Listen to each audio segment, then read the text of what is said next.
تنصروا الله ينصركم ويثبت أقدامكم.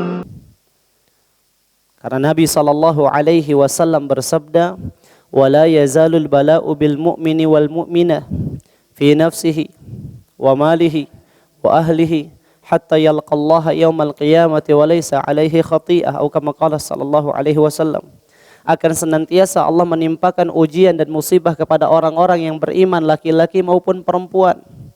Ujian pada dirinya, ujian pada keluarganya, ujian pada hartanya. Terus akan datang silih berganti sampai ia menjumpai Allah Subhanahu wa taala di hari kiamat kelak tanpa membawa sebuah dosa pun. Dan Nabi sallallahu alaihi wasallam juga bersabda, "Man yuridillahu bihi khairan yusib minhu." Dan barang siapa yang Allah kehendaki atasnya kebaikan, Allah Subhanahu wa taala berikan kepadanya ujian.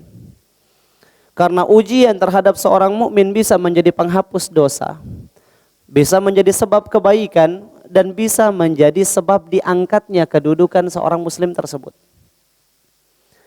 Oleh karenanya ikhwatal iman rahimanillahu ta'ala wa iyyakum, ada 6 perkara yang semoga di setiap kali Allah menimpakan kepada kita musibah berupa gempa bumi atau fenomena lainnya, itu bisa kita hadirkan.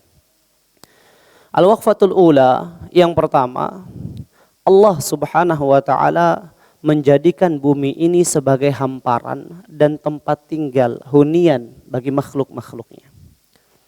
Dan Allah Subhanahu wa taala menjadikan gunung-gunung sebagai pasak untuk mengokohkannya sehingga dia tidak hilang dan tidak bergetar.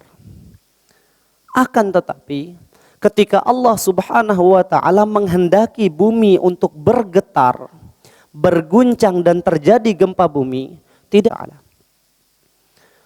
Ketika Allah menghendaki, maka akan terjadi guncangan-guncangan dahsyat, akan terjadi getaran-getaran luar biasa besar, akan terjadi gempa bumi.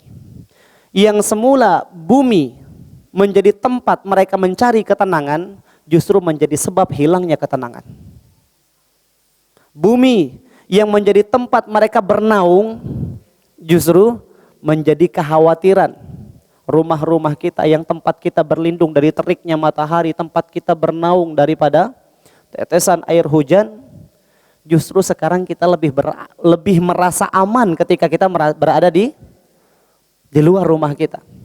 Lihat bagaimana keadaan itu berganti ketika Allah Subhanahu wa taala berkehendak. Asal bumi Allah menjadikannya itu kokoh, menjadikannya itu berdiri dengan terhampar dengan kuat tanpa ada sedikit pun goncangan. Dan itulah keadaan yang kita dapati bumi pada keadaan normal.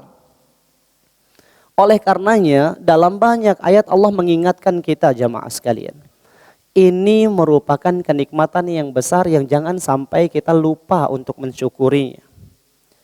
Ketenangan, kekokohan, ketetapan bumi itu merupakan kenikmatan. Dalam banyak ayat Allah mengingatkan kita ini kenikmatan yang wajib untuk kita syukuri.